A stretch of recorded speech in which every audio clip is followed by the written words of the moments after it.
Hey everyone, today I'm going to show you how to add a playlist on TikTok.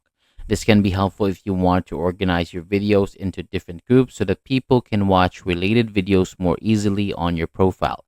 So to get started, open up the TikTok app on your phone and make sure that you are already signed in to your account. After that, go to your profile by tapping the profile icon at the top right side of the screen. And once you're on your profile, choose a video that you want to add a playlist. Tap on the video to open it, then look for the three dots on the right side of the screen and tap on it to open more options. After tapping the three dots, you will see different options appear at the bottom screen. You can swipe through the options and look for the playlist option. If you see the option to add the video to a playlist or create a playlist, you can tap on it and follow the instructions on the screen. But if the playlist option does not appear, that means that the feature may not be available on your account yet.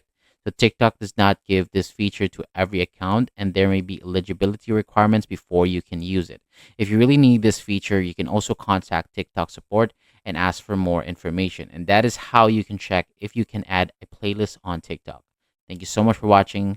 For more videos like this, hit the subscribe button below, and I'll see you on the next video.